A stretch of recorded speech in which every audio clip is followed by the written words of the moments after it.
Alright, as you guys saw our last video, we got tattooed in Iceland and like 7 of us went in, and let me give some tips on this.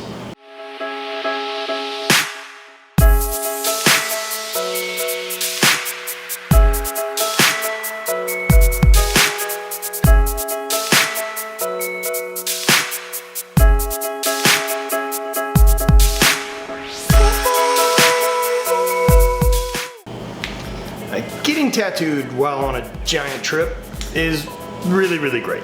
You get a really cool thing to remember part of the trip from. Getting tattooed is a pain in the ass.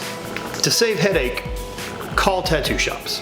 Wherever you're at, if this is what you guys have decided to commit that day to, and believe me, it's committing a day.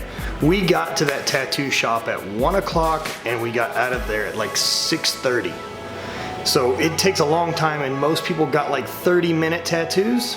So it's just gonna eat up an entire day. Not to mention the hour drive there, the hour and a half back, stuff like that. Locate the tattoo shops that you're interested in and that you're gonna go try to get some work done at. Call and see if they're gonna be doing walk-ins. See if they have room to tattoo the entire group. Explain what you're doing, that it's gonna be kind of shop minimum. Explain to the tattoo artist that this is what you're doing, that you're on a trip and you're gonna come in and get these tattoos, and they're gonna be small and fast and go forward, and what the shop minimum prices are gonna be. We ended up paying about 150 bucks a piece for those tattoos. So that guy had a really, really kick-ass day because we came in, which is more than I would have paid here, but when in Rome, being part of the group, that's what we went for. For travel tattoos, keep it fucking simple. Don't do something gnarly. One color, line work, maybe something written. Those things can get done very, very fast. The artist doesn't have to do a lot of work. I'll get the same thing. Don't make him draw fucking 7 or 8 different tattoos. That's real fucking stupid too. The simpler you can keep this, the better your chance of success of getting something. Not to mention, a really big or complicated tattoo has a lot more healing to do, and which sucks while traveling. Something like what I got on my chest, no sweat at all to have that heal. The other part is be courteous to your tattoo artist. These guys, they're strange, they're tattoo artists. They're gonna live in a little bit of a weird world. So be nice to them, tip well for the time. We got really, really lucky, called the one tattoo shop within like a 3-hour radius of where we were staying. The guy had a cancellation on a sleeve. We hooked it up, went in and got really, really lucky. He had a really solid day. Like I said, working on us, we're all very nice, had a good time laughing with him, talked about Icelandic folk metal, and just had a great time. So make that part of it. Tip, bring some food, feed the tattoo artist. Things like that go a really, really, really long way. Like the old tattoo advice, right, about the shop needs to be clean and autoclave and all this, like, that shit's kind of out the window. It's so standard practice now, and it's so regulated that it's not 1990 and tattoos are new.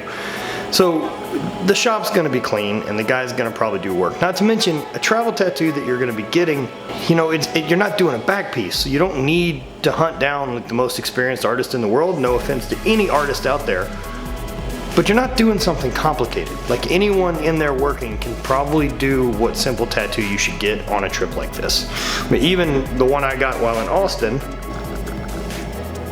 right? This small, simple, didn't take very long. And it was a buddy of mine who did it. We just fucked off. I got enough tattoos that, fuck it, we'll just add some more stuff.